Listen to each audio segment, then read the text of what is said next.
Hello my dear friends, welcome back to my channel tutor at your home. Friends, जैसे कि आप सबको पता है, आज से एमपी बोर्ड का हाफ ईयरली स्टार्ट हो गया है। एंड आज जो पहला पेपर था 9th एंड 10th का, वो था इंग्लिश। सो देख लेते हैं आज इंग्लिश का 10th का पेपर कैसा था। सेट ए है मेरे पास यहाँ पर। आपको 3 घंटे दे दिए गए थे और 75 मार्क्स का ये पेपर था। 25 मार्क्स जो हैं वो आपके प्रोजेक्ट के रहेंगे।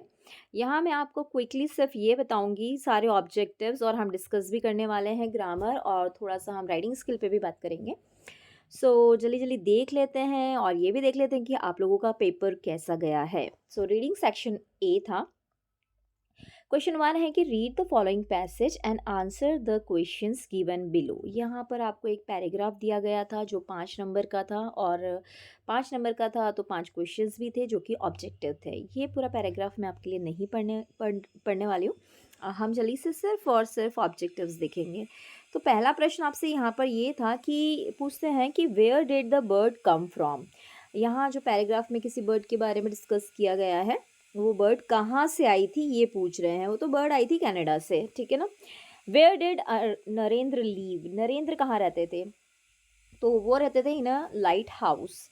On the basis of the above passage it can be said that girl was. मतलब जब आप पैसेज को पढ़ेंगे तो हमको पता चलेगा कि जो लड़की थी इस पैराग्राफ में, वो किस प्रकार की लड़की है। लाउड एंड केयरफुल है, बोल्ड एंड ब्रेव है, शाय एंड क्लीन है, सिंपैथेटिक एंड केयरिंग है। तो आंसर सही है सिंपैथेटिक एंड केयरिंग, है ना। वो सिंपैथी दिखाती है बर्ड की तरफ। फिर चौथा क्वेश्चन था, why did the girl take the bird to Narendra. Bird को लेके लड़की नरेंद्र के पास क्यों जाती है? वो इसलिए जाती है ताकि देख सके कि जो बर्ड है वो अलाइव है कि नहीं। तो इसका जो आंसर है वो है फर्स्ट वाला, A is the correct answer.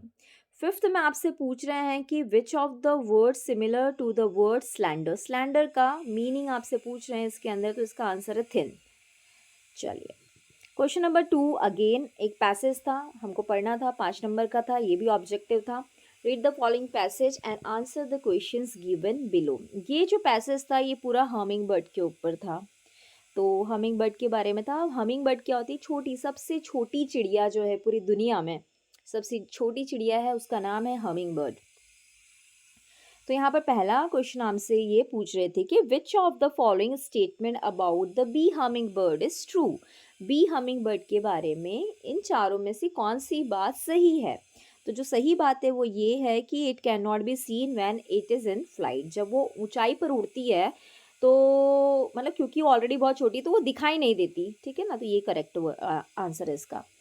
फिर आपको नेक्स्ट पूछ रहा है the humming birds are sorry humming birds need a lot of energy in order to. उनको बहुत सारी एनर्जी की ज़रूरत पड़ती है, तो क्यों? क्योंकि मेंटेन करना है उनको अपनी बॉडी का मेटाबॉलिज्म। थर्ड पूछ रहा है the humming bird are exclusive in the sense that.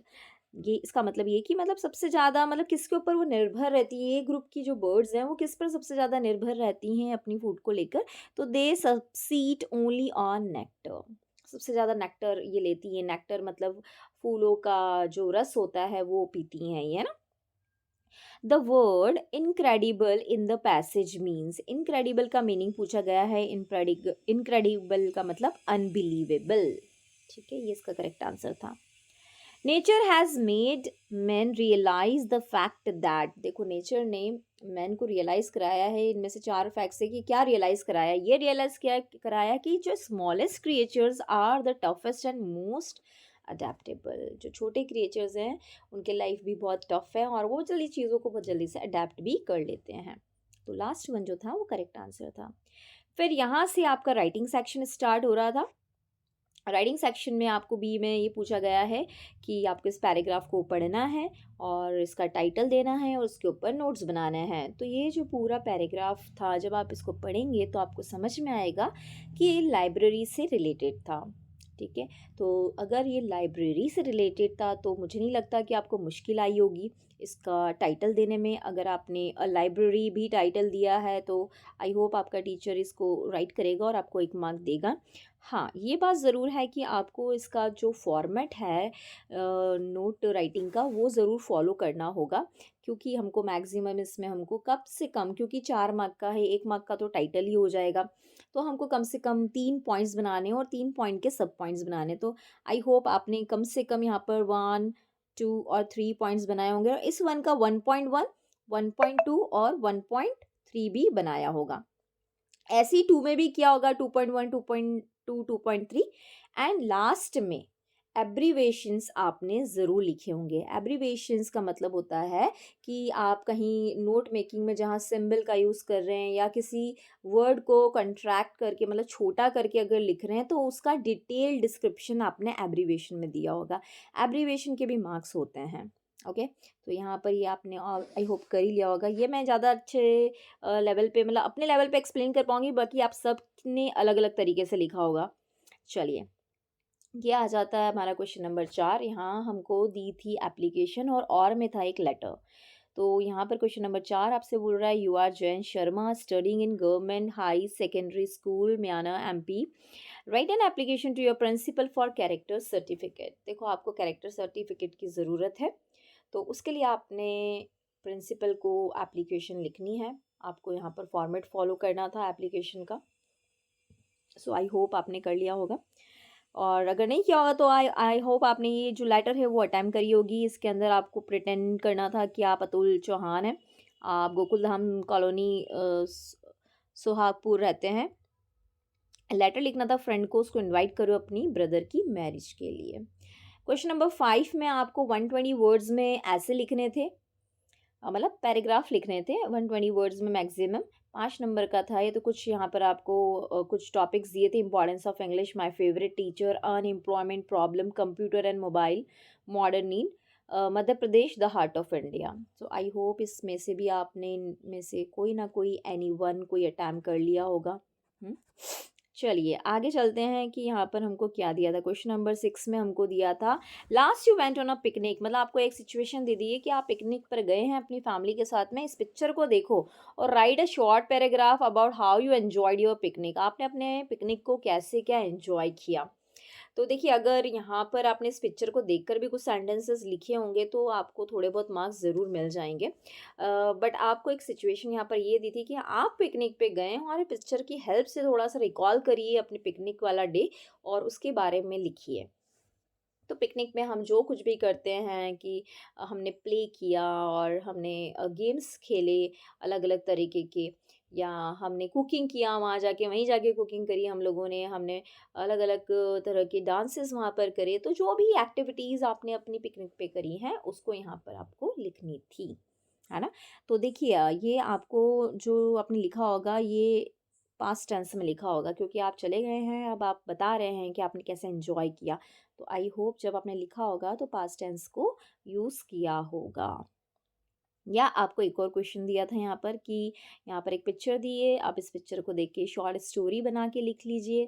तो यहाँ पर कुछ आइडिया आपको मिला होगा और उसको सूटेबल टाइटल भी दे दीजिए, है ना। चलिए, अब आ जाते हैं हम हमारी ग्रामर पे, जो बहुत इम्पोर्टेंट है। राइटिंग स्किल्स में क्या होता है, सबका अलग अलग तरीका होता है लिखने का। मैं अगर यहाँ पर कुछ डिटेल में बताऊँगी भी तो बट वो आपको मैच नहीं खाएगा। मैं क्विकली सिर्फ उन चीज़ों को फोकस कर रही हूँ जहाँ पर डायरेक्टली आपको पता है कि ये मेरा आंसर सही है या गलत है। तो क्वेश्चन नंबर 7 यहाँ पर है, ग्रामर सेक्शन C में हम आ गए। फिल इन द ब्लैंक्स, आपको यानी 5 अटेम्प्ट करने थे।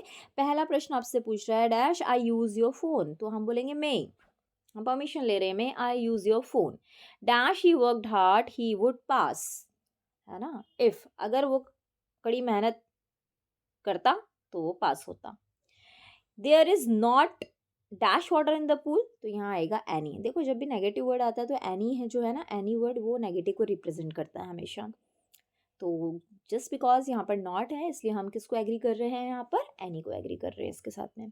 दे have been living here since, जनवरी से रह रहा है and it can not be countable. जनवरी को आप काउंट नहीं कर सकते, इट इज स्टार्टिंग टाइम।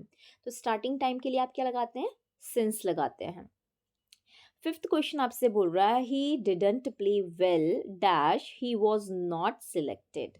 देखो, यहाँ पर आपसे बोल रहा है कि उसने अच्छे से प्ले नहीं किया इसलिए, तो इसलिए के लिए क्या लगेगा, सो।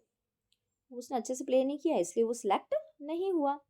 He teaches in dash university, a university, है ना। यूनिवर्सिटी का क्योंकि ये साउंड यू साउंड है, वाई साउंड है यहाँ पर, तो यहाँ पर आप क्या लिखेंगे, ए लिखेंगे, है ना। चलिए, डू हैज़ डायरेक्टेड में आपको एनी 5 अटेम्प्ट करने थे। यहाँ पर भी पहला क्वेश्चन आपको कह रहा था कि शी डिड इट, तो आपको इंट्रोगेटिव बनाना था, यहाँ पर प्रश्न बनाना था। तो प्रश्न में आपको पता होना चाहिए सबसे पहले कि ये सेंटेंस कौन सा है, क्योंकि ये पास्ट टेंस है, तो पास्ट टेंस की सिंपल पास्ट है, तो सिंपल पास्ट की जो हेल्पिंग वर्ब होती है वो डिड होती है। तो हमको जब बनाएंगे तो हम कैसे बनाएंगे, डिड शी। अब क्योंकि डिड आ गया तो इस डिड का क्या हो जाएगा, do. Did she do it and question mark, ये इसका करेक्ट आंसर होगा। ठीक है।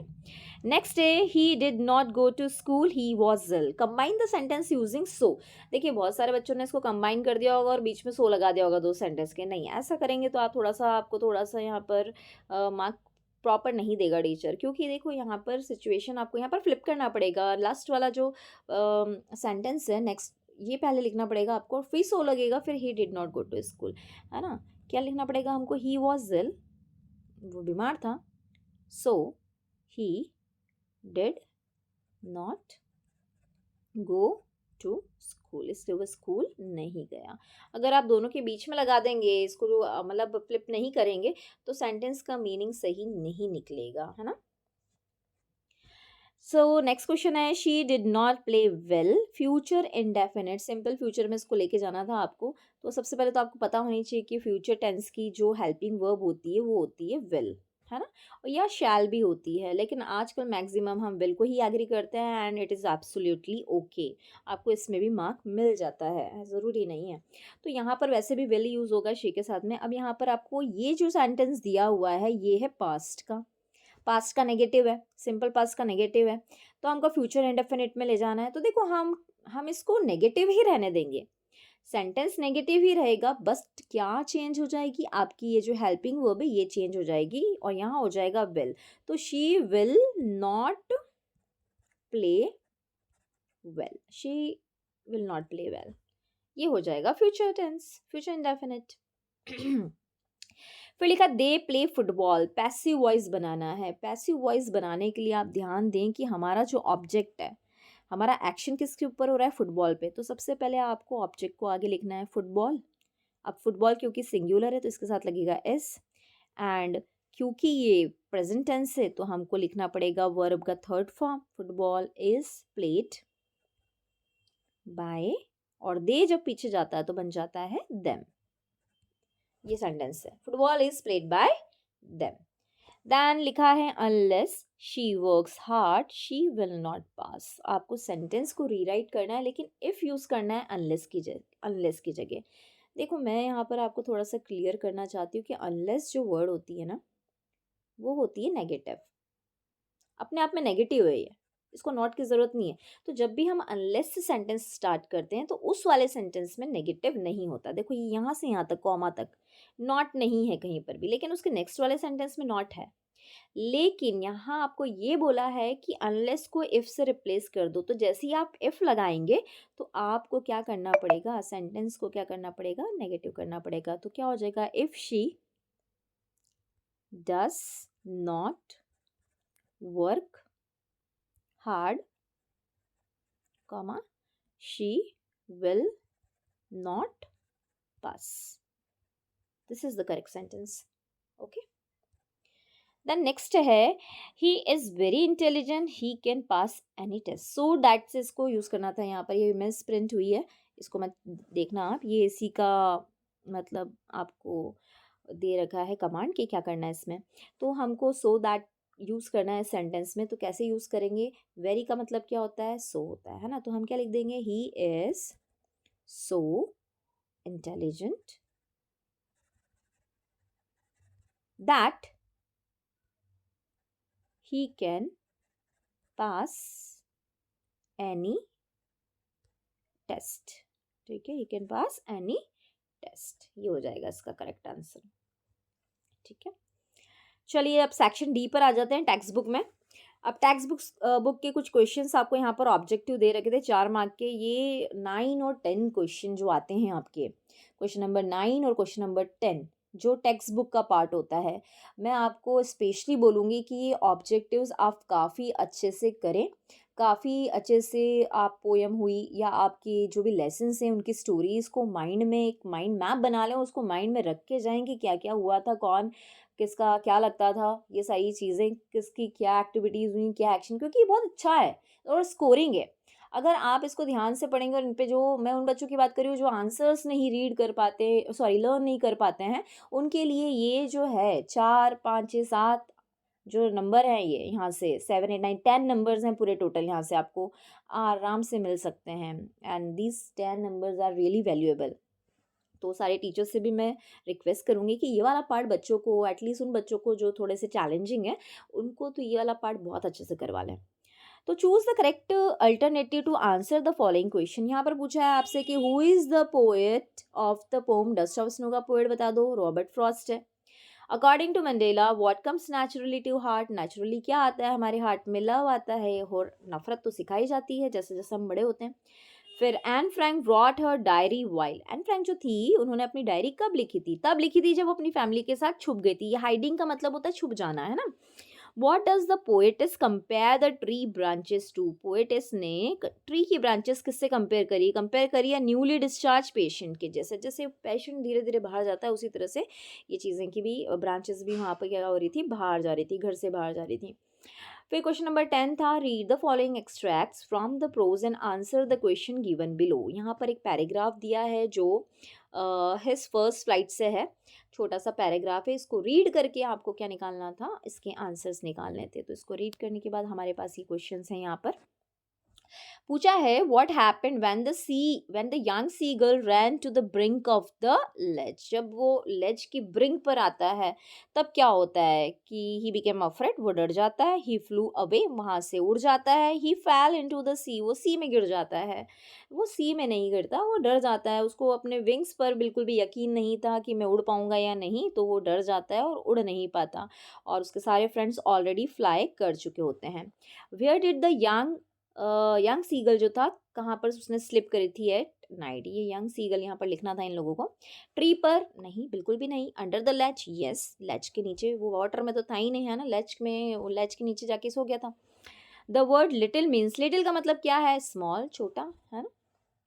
चलिए यहाँ पर बी पार्ट में आपको आपकी एक पोम दी थी द बॉल पोम, वहाँ से ये फ्यू लाइंस उन्होंने आपको दे दी, इनको पढ़ के आपको निकालना था आंसर्स। तो डायरेक्ट आंसर पे आ जाते हैं हम। देखो यहाँ पर अगर आपको नहीं भी पता हो ना, या तो थोड़ा सा माइंड लगाओ, यहाँ पर पढ़ के अगर नहीं समझ में आ रहा है कि भाई कौन सी पोएम क्या है, तो कुछ वर्ड्स ऐसे होते हैं जिनसे थोड़ा सा आइडिया जब आप पढ़ते हैं तो पता चल जाता है। जैसे यहाँ बॉल आ रहा है, तो इन तीनों में यहाँ पर भी बॉल आ रहा है, ये जस्ट मैं ट्रिक बता रही हूँ, क्योंकि बहुत सारे बच्चे ऐसे हैं जो रीडिंग में भी बहुत ज़्यादा वीक है, लेकिन कुछ चीज़ों को एक जैसा सिमिलर चीज़ें कुछ दिख रही हैं तो उससे भी आइडिया निकल सकता है। एमपी बोर्ड ऐसा पेपर सेट करती है कि भैया वीक से वीक बच्चा भी हो ना, तो उस वो बच्चा भी पेपर को निकाल पाए। तो पेपर इसी तरह से बनाए जाते हैं, सबको सबकी लेवल को देखते हुए बनाए जाते हैं पेपर्स। तो यहाँ पर क्वेश्चन पूछा है कि from which poem have the above lines been taken, तो ये जो लाइन्स हैं, ये जो पूरी लाइन्स हैं, कहाँ से ली गई है, द बॉल पॉम से ली गई हैं, ठीक है। Which of the following word is similar to the word merrily, merrily का मतलब होता है हैप्पीली, ठीक है। Where did the ball go, ball कहाँ चली गई थी, तो बॉल भाई वाटर में चली गई थी, पानी में चली गई थी, लिखा भी and there it is in the water, है ना। तो यहाँ से भी आप देख सकते हैं। अब क्वेश्चन नंबर 11, 12 और जो आपके 13 और यहाँ से 14, 15, 16 जो अब क्वेश्चंस हैं, ये सारे आपके क्वेश्चन आंसर्स हैं। क्वेश्चन नंबर 11 जहाँ पर आपको शॉर्ट आंसर्स लिखने थे 30 वर्ड्स में, सो यहाँ पर आपको एनी 6 अटैम्प्ट करने थे। फिर क्वेश्चन नंबर 12 से भी आपको कुछ क्वेश्चंस यहाँ पर पूछे थे, यहाँ पर आपको एनी 2 अटैम्प्ट करने थे। क्वेश्चन नंबर 13 जो था आपको 30 वर्ड्स में लिखना था, ये भी आपको कोई 2 अटैम्प्ट करना था। एंड क्वेश्चन नंबर 14 75 यहाँ से आपके थोड़े से लेंदी आंसर्स आ जाते हैं 3 मार्क्स वाले। तो ये वाला थोड़ा सा लेंदी वाला पार्ट है जहाँ पर आपको याद करके या लेसन सब समझ गए हैं अच्छी तरीके से तो अपनी ओन लैंग्वेज में आप लिख सकते हैं। मैं आपको एक रिक्वेस्ट ज़रूर करूँगी कि आप सेंट्रल आइडिया बहुत अच्छे से पढ़ें, सारी ही मैक्सिमम अच्छी अच्छी जो पोम है, जैसे डस्ट ऑफ स्नो है, फायर एंड आइस का पूछा जाता है, मैक्सिमम फॉग का पूछा जाता है, यहाँ पर ट्री का भी पूछा गया है। तो ये जो पोम है बहुत इंटरेस्टिंग पोम है। टाइगर इन द ज़ू एक बहुत अच्छी पोएम है, उसको भी आप रीड करके और समझ के जाएं, इनके क्वेश्चंस मैक्सिमम पूछे जाते हैं। एंड आपका जो सेकंड बुक है, जो आपका सप्लीमेंट्री बुक है, फुट प्रिंट विदाउट फीट, वहाँ से भी आता है, लेकिन वहाँ का मार्जिन थोड़ा कम है, तो आप अपनी मेन टेक्स्ट बुक पे ज़्यादा फोकस करें। सो यहीं पर आपका ये जो पेपर था क्लास 10th का फिनिश हो चुका है। दीज क्वेश्चंस जो यहाँ पर आए हैं हाफ ईयरली में, इनको आप अपनी नोटबुक में भी नोट करिए और इनको भी रीड करिए। हो सकते हैं, चांस बनते हैं कि हाफ ईयरली से भी कुछ क्वेश्चंस एनुअल में पूछे जाते हैं, तो ये पेपर आपके लिए प्रैक्टिस सेट का भी काम कर सकता है। So thank you so much for being on my channel and see you soon.